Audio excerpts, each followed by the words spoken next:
तुम पागल हो कि महापागल हो?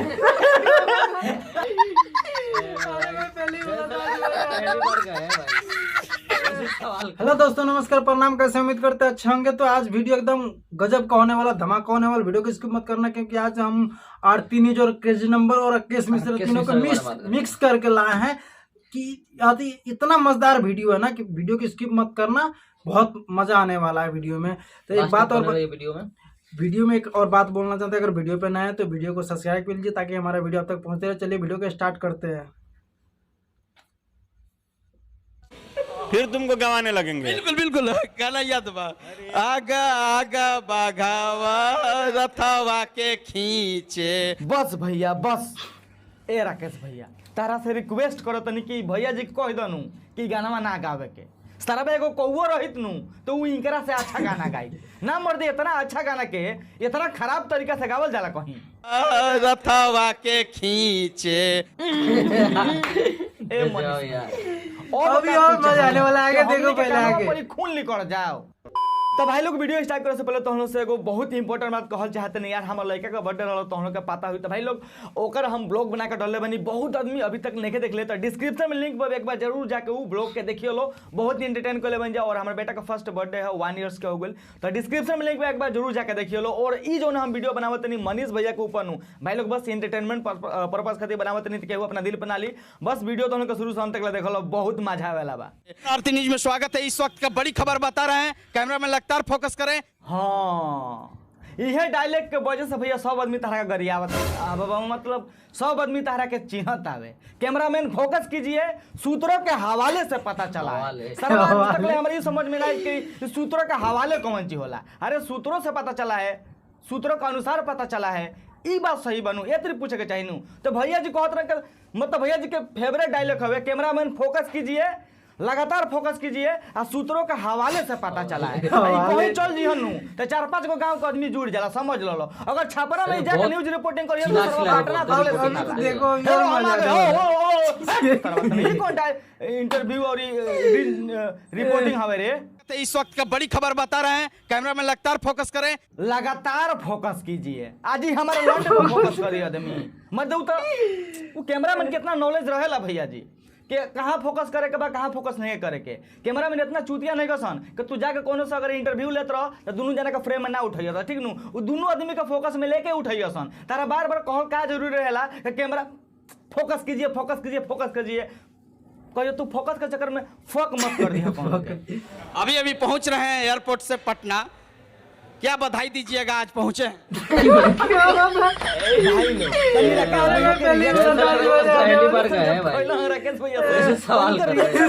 कितना गुस्सा में बना के तरी उनका ऊपर ताकत रहन। भाई लोग केहू काहे ना गुस्सा हो भाई, केहू भी गुस्सा हो जी। केहू खाना खाई जाए तो तू जाकर ओकरा गाड़ी में मतलब ओकरा मुंह में जाकर माइक लगा देबो तो भाई गुस्सा होके करी नू, ठीक बाबे। और भाई लोग ई कौन जे कहलन एक बार ऑडियो सुन लो। अभी अभी पहुंच रहे हैं एयरपोर्ट से पटना।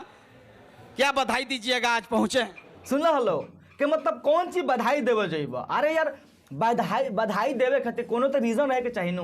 तार लइका भइल बाबे राकेश मिश्रा के तरह का बधाई दिहन कहत रहा का पार्टनर में आइल बड़ो तो आप का बधाई दीजिएगा। अरे मत का यार, वही से तारा के मनोज टाइगर टेल्ले बाड़न, ठीक ना। अभी अभी पहुंच रहे हैं एयरपोर्ट से पटना। क्या बधाई दीजिएगा, आज पहुंचे पागल हो कि महापागल हो? हो गया वो भी यार। राकेश मिश्रा कैसे देख रहा है उसको देखिए।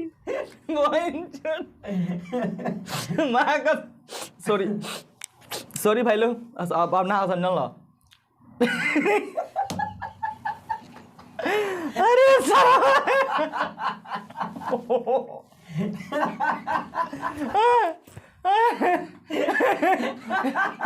अरे सारे कॉमर्स तो नहीं।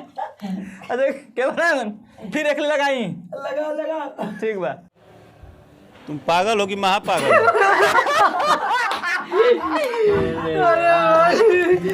आज बढ़िया से रे लाइक कर दिए। पागल हो गए भाई यार, पूरा पागल ही हो चुका है बंदा। पेट दर्द कर लगा। हम वीडियो ना बने सर, हम ना बने वीडियो में ऐसे ही यार।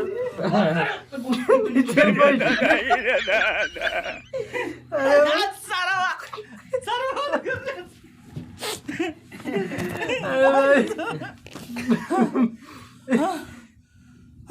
खाए लगल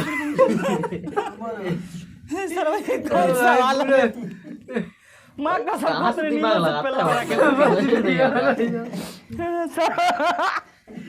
सर एक क्लिप हटा लो मां कसम हम शूटिंग ना कर सकम हटा भी क्लिप हटा कैमरामैन तुम पागल हो कि महापागल हो? क्या मैं पागल हूँ? बहुत आप कमेंट में बोल रहे हैं कि मैं ऐसा नहीं बोलना चाहिए। आप ऐसा बोल दिए कि ब्लास्ट अभी छोड़ने वाले नहीं हैं। ई कॉमन क्वेश्चन हरे क्या बोल रहा है? ताई तो कमेंट में ताई पूछने नहीं देंगे हाई हाउ जोनी सिंह मियां खली मतलब ये कौन सा वाला मान देते नहीं क्लियर बोला क्लियर ना मैं कसम कहते नहीं भाई लोग आइयो देख लो अभी छोड़ने वाले नहीं हैं। जहाँ तक पूछता है बिहार पूछता है बिहार ए भाई लोग ए जुकवा ई भुला गए रहन कसम से कहत नहीं तो हम लोग का अच्छा से अगर सुन लो के बोल तो हम लोग का पता हुई ई कहे के रहन पूछता है भारत ठीक बा जौन अर्णब गोस्वामी के फेवरेट डायलॉग है ठीक नु पूछता है भारत कहे के रहन लेकिन कहत ना पूछता है बिहार। अरे मर तो नहीं पहले सीख लो जाके यार पता ना यार भाई न्यूज क्या था नहीं न्यूज रिपोर्टरिंग के मतलब समझा तो कि ना न्यूज रिपोर्टर बने कहते भाई बैचलर ऑफ जर्नलिस्ट करे के पड़ला ठीक बा जाके कोर्स करो ओकर बादे आवे यार तारा तो बोले के तरीका नहीं के लिटरली कहते नहीं भैया खराब मत पे मनीष भैया मतलब लिटरली बोल दिन तरह से हम बहुत रिस्पेक्ट करे नहीं हर मीडिया वाला सन के बस 2-4 गो मीडिया वाला का छोड़ के ठीक बाबे लेकिन भाई यार एगो तरीका होला पढ़े लिखल मीडिया वाला जो होलन लो जो जर्नलिस्ट होलन लो उनको लगा सवाल पूछे के तरीका रहला प्यार से सवाल पूछलन लो आ प्यार से रेल भी देलन लो ठीक नो सामने वाला पर्सन के तू तो मत आइए के कहत रह हाई हाउ सनी लियोनी जोनी सिंह से का खोंच कुछ बकबका लगत रह आधा हवा लेके बुझात आ सामने वाला का घंटा बुझाई कि तू का सवाल करत रह क्या जवाब देगा? खैर कोनो बात नहीं के भाई लोग आगे देख लो काहे नहीं बोलेंगे? अभी भी तो तुम वही कर रहे हो। क्या मैंने बोल दिया? क्या दिक्कत है? आप हमसे क्या दुश्मनी है? से मनीष भैया तहरा से नू केहू के दुश्मनी नहीं के मर दे तहारा वीडियो देख के कसम से बोलती तहार वीडियो देख के पहली बार अपना वीडियो में हमार इतना हंसी आयल बा आज तक करीबन 4 साल से यूट्यूब हम करत नहीं अभी तक इतना ना हंसले रहनी बट तहारा वजह से आज इतना हौसले बनी हमार कैमरामैन हंसत सारा गिर गए नीचे हम भी गिर गए रहनी ठीक नू तहरा से केहू के दुश्मनी नहीं के बस एगो तू कायदा से तरीका से तू न्यूज रिपोर्टिंग कर ना यार तू केहू के जाके इंटरव्यू लो चाहे जाके तू केहू से अच्छा से न्यूज कवर कर ठीक बाबे तू मतलब जा कितना चिल्लाए लगा लोग का सरवा अब कहते मैंने के मदद तू पटना अगर जाकर तू अगर सिवान में इंटरव्यू लेबो तो मोतिहारी के आदमी सब सुन ली गोपालगंज के सब आदमी आ जाई ठीक बाबे तब मतलब ई तरीका तनी तू चेंज कर दे बाकी सब तारा का बहुत आदमी पसंद करेला हम भी तारा न्यूज़ देखनी और तारा न्यूज़ देखा बहुत हंसी भी हमारे बढ़ला ठीक है तारा से केहू के दुश्मनी नहीं के केहू के हेट नहीं के बस तनी तू जाहिलपन और गंवारपन तनी तू कम कर दा तारे वीडियो में ऑलमोस्ट 95% तो गंवार और जाहिलपन ही भरल रहेला मर्द एकरे वजह से तारे के आदमी उल्टा पुल्टा बोलला तारा के क्रिटिसाइज करला तारा के गरियावेला ठीक बा एकर ऊपर तू काम कर एकरा के सुधार दे भैया तू बहुत बड़ा एक दिन जर्नलिस्ट बनबा जाके ठीक बा तुम दिन भर माइक लेके जहाँ देखो तहाँ घुस जा रहे हो। हम एयरपोर्ट से आए यहाँ हम कहीं बैठे तुम घुसोगे? तुम मालिक हो हमारे? देखत रहो भैया के ना मतलब देखत रहो कितना शांति से बैठ के सुनत रहो मनीष भैया के भी पता बावे कि सामने वाला जौन पर्सन बावे डेट मींस जौन राकेश भैया बड़ा उनका दिमाग के पूरा घुमल बावे कब का कर दियो वही तो चुपचाप माइक लेके सुनत रहो भाई कसम से तुम लोग आज तक हमारे करीबन 3-4 साल से हमारे वीडियो तुम लोग देखा रहो जे हमारे पुराने व्यूअर्स हो आज तक अपन वीडियो में हम इतना हौसले रहनी है यार लेकिन भाई इनका वीडियो देखला पर गुस्सा भी बढ़ला यार हंसी भी बढ़ला सच में बोलत नहीं यार तुम हंसी भी बढ़ाते हो और गुस्सा भी दिलाते हो समझ में नहीं आता ऐसे कौन करता है? भाई लोग तहनियो लोग के सुनिए लोग राकेश भैया खुद कहत रहे यार के तारा बात पर गुस्सा भी बढ़ेला और हंसी भी बढ़ेला यार हंसी मतलब गुस्सा कम बढ़ला लेकिन हंसी बहुत बढ़ेला मतलब समझ लो कि ऐसा एगो न्यूज़ रिपोर्टर तो ना कहम बिकॉज एगो यूट्यूबर कहियन बिकॉज इनका लगे अथी नहीं के ना सर्टिफिकेट बा ना कुछ बा कन्फर्म नहीं कि बट ना हम जानते नहीं जे तरी न्यूज़ कवर करलन एगो सर्टिफिकेट वाला आदमी एगो कौन जो कहल जाला के बैचलर ऑफ जर्नलिस्ट कोर्स कैल वाला आदमी ये तरी तो ना बोली ठीक बा तो मर्दे इनकर बतिया पर मतलब न्यूज़ कवर जब करियन न तो गुस्सा तनी कम बढ़ला लेकिन हंसी इतना बढ़ला नु कि इतना ही फोकस कर दिलन अपन कैमरा के इतना फोकस कर दिलन कि कब हम सोचे नहीं कि सर बाबू कैमरा के का बताई मतलब लेंस कहीं खराब मत हो जाओ फोकस करत ऐसे हाल रहेगा तो बताइए कल कल तो मेरा नहाना खाना और बाथरूम जाना अब भारी पड़ जाएगा। बिल्कुल बिल्कुल सही बात कहलो राकेश भैया। ई मनीष भाई पे हमारा भरोसा नहीं के, इनकर ऊपर कौन गारंटी नहीं के। कोनो सरवा सुबह उठ के खेती में हगे जाई नू ओकरो के पकड़ लिया ना, डायरेक्ट माइक लगा दिया मुंह पर आ कहन के बताइए हक के कैसा लग रहा है। ये कोई भी दियन भाई, इनकर ऊपर कौन गारंटी नहीं के। मतलब जहां मन तहां ढुक जाला नहीं यार भाई। एक तो एगो लिमिट रहे के चाहिए भाई। मतलब कहीं भी जाके कुछ भी क्वेश्चन कर दियन और जब भुला जियन नु इनकर एगो बात तो हम लोग अच्छा से देखिए लो, अच्छा से रिकॉग्नाइज करिए लो। जब भी इनकर न्यूज़ इनकर वीडियोस तो हम लोग के देखिए लो, कोनो केहू से क्वेश्चन कोनो करलन नु थैंक करियन के जो फॉर एग्जांपल क्वेश्चन रही के तका हलबा भाई लो थैंक करियन तका हलबा अब भुला जियन तो फट समय आके कह दियन। सही बात है भाई, सही बात है। सवाल बबे कि आप महीने का कितना अर्न करते हैं, तो कहन के आप महीने का कितना, अब अर्न के बारे ये भुला जियन तो मैं कब तारा के कह दियन तेरी मैं कब फट से तारा के कह दियन। इनकरा में एक पता न महीने के का आगे का जवाब देगा समझ नहीं बीच में ई गलती इनकरा में देखले बनी। जब बोलियन तंड ने मैं कब आगे कह दियन, जब याद है जी फिर माइक बोलियन आधा बोल बतिया बोलियन कोनो सवाल भी करियन तो आधा सवाल करेलन आधा कुबरी लगा दियन सामने वाला पर्सन के बिना सुनत कि कौन सा एक्चुअली सवाल कौन सी तू का जवाब क्या देगा रिप्लाई यार। में तरह के दी जवाब क्या खा रहे हैं, क्या पी रहे हैं? नहीं गे पी रे तू खैला तो देखनी हम। अरे भाई कैसा रिपोर्ट है भाई। ए मनीष भाई आज पूरा गाँव देखो तो भाई तुम सना करनी हो ये सारे रुक तनी कम आसु भाई लोग तुम सना करनी है कहीं भी पहुंच जाला। अब बतावे को खाना खात रहो राकेश भैया तो जाके उनका से पूछत रहे क्या खा रहे हैं, तो सुबह वाले कहीं पहुंचे थे ना कहीं के भैया जरूरतिया खाए थे सही से गाड़ी से निकला है कि नहीं ये भी पूछ लिया वाले को खा रहे ये पूछ रहे क्या खा रहे हैं। अरे भाई और राकेश मिश्रा भी हुए बड़ा क्या खा रहे हैं अरे भाई माँ कसम यार लाइव के सबसे ज्यादा हंसी वाला हमारे वीडियो होके वाला भाई यार। कहाँ खा रहे हैं, कहाँ होगने जाएंगे, पाते हैं तो कहाँ तक महकता है, ये कौन सवाल है रे मर्दे। दूसरा वीडियो लगाओ कैमरा में। सबसे बड़ी खबर आरती न्यूज पर दिखाने के प्रयास कर रहा हूँ। कैसे है भैया? मर देता नहीं सवाल को राइल बड़ा ना डरवावे आइल बड़ा हो सरवा हार्ट बीट हमारा बढ़ गई मतलब डायरेक्ट कैसे हो यार सरवा कितना हंसाएगा यार। हार्ट के कोनो थोड़ा मानसिक संतुलन जो ना भाई वीडियो मजा आ गया डरा के भाग जी कसम से कह रहा हूं वीडियो इसे अभी तक हम लोग नहीं ऐसे कैसे है भैया? अगर नहीं विश्वास हो रहा तो चुतियापा टाइप का हमारे पास मत किया करो, हमको चुतियापा से बहुत नफरत है। ये बात तो बिल्कुल गलत बोल रहा ये बात कहाँ से ऐसा वीडियो उठा अरे सारा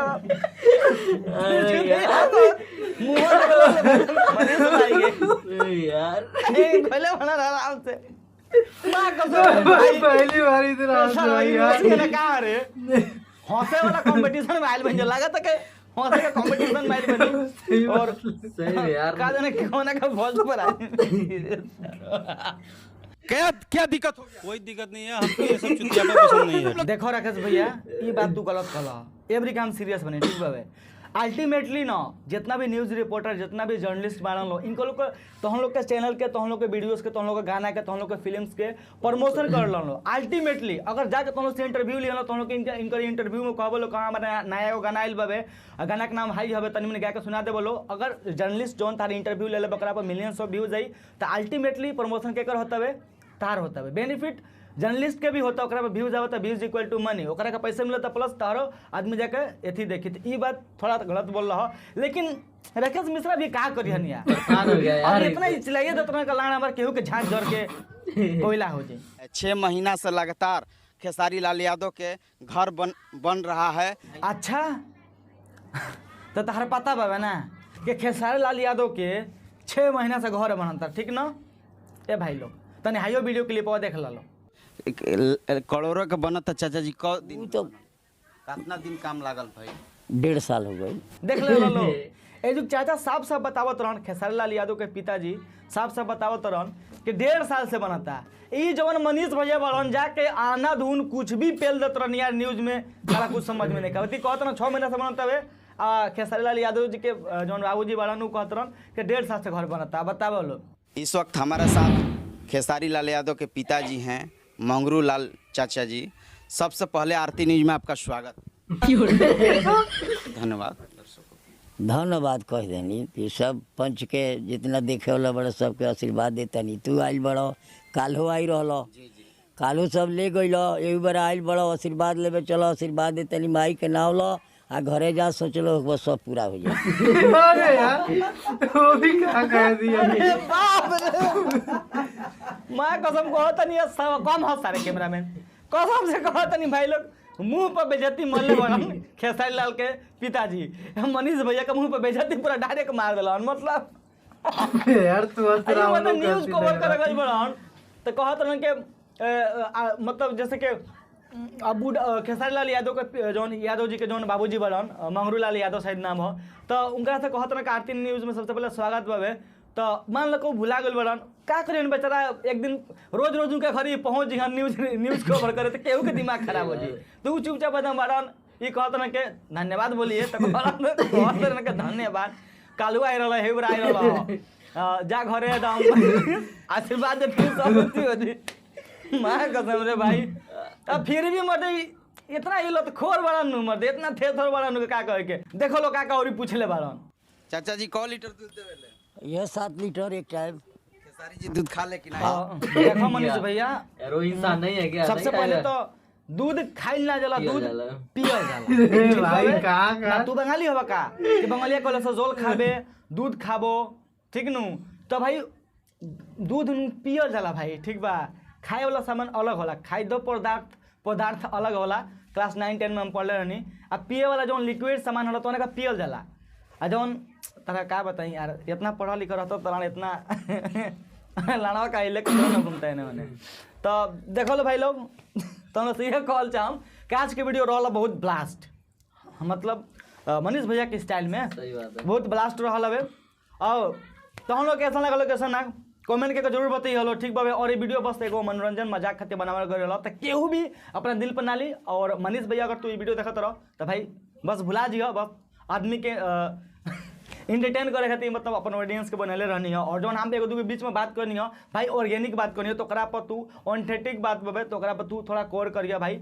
और डेफिनेटली तू एक दिन बहुत बड़ा रिपोर्टर बनबा, अगर कुछ चीज़ सुधार देबो तो। और केहू तरह को उल्टा भी ना बोली, ठीक नु? आगे आगे चले बाघावा उड़ेला चुनरिया कुछ राकेश मिश्रा का गाना आइल बबे, एक बार जरूर चलो यूट्यूब पर सर्च करके देख लो यार, सही राकेश मिश्रा ऑफिशियल साइल बबे, तो जाकर जरूर सुन लो। बहुत अच्छा गाना बा। और ऐसा ऐसा गाना बहुत कम आजकल के डेट में देखे के हमने की मिलत है। आजकल तो सब चोली घगरा चटना लाण चटना गाना चटना यही कुल गाना आवत है। तो एक बार जरूर जाकर देवी गीत सुनियो राकेश मिश्रा के। और हमारा ब्लॉग अगर देखना चाहते हो तो डिस्क्रिप्शन में लिंक बा, जाकर जरूर ब्लॉग वीडियो देखिए लो यार, बहुत मस्ती कर बन जा, बहुत फन कर ले बन जा। तो मिलो जी फिर से नेक्स्ट वीडियो में, तब तक के लिए अरे भाई कसम से यार, हम लोग इतना वीडियो देख लेकिन इतना कभी नहीं हंसे थे। इतना कभी नहीं हंसे थे बहुत भाई, मजा आज आया इतना वीडियो मजा आया ना। देख मैं पहले ही बोला था वीडियो स्किप मत करना, क्योंकि आज का वीडियो ब्लास्ट होने वाला है। क्योंकि आज हम लोग वीडियो ऐसे ही चुने थे। तो वीडियो अगर अच्छा लगा हो तो लाइक कमेंट शेयर और सब्सक्राइब तो भूले ही मत, क्योंकि ऐसा ऐसा वीडियो ना हमेशा लेते आते रहेंगे आपको इंटरटेनमेंट के लिए। आप वीडियो देख के हंसे कि नहीं हंसे कमेंट में बताइए। कमेंट में जरूर बताइएगा आपको मजा आया कि नहीं, मजा आया कि नहीं आया। हम लोग को तो बहुत देख ही लिया। हम लोग अभी इतना वीडियो बना कभी नहीं हंसे थे। अगर नहीं विश्वास है तो वीडियो को एक बार चेक कर लीजिए, तब विश्वास हो जाएगा। और थोड़ा लाइक कस के दबाइए कि ताकि हम लोग के पास पहुंचे, नहीं पहुंचता आप लोग का लाइक। तो चलिए अगले वीडियो में मिलते हैं, तब तक के लिए बाय।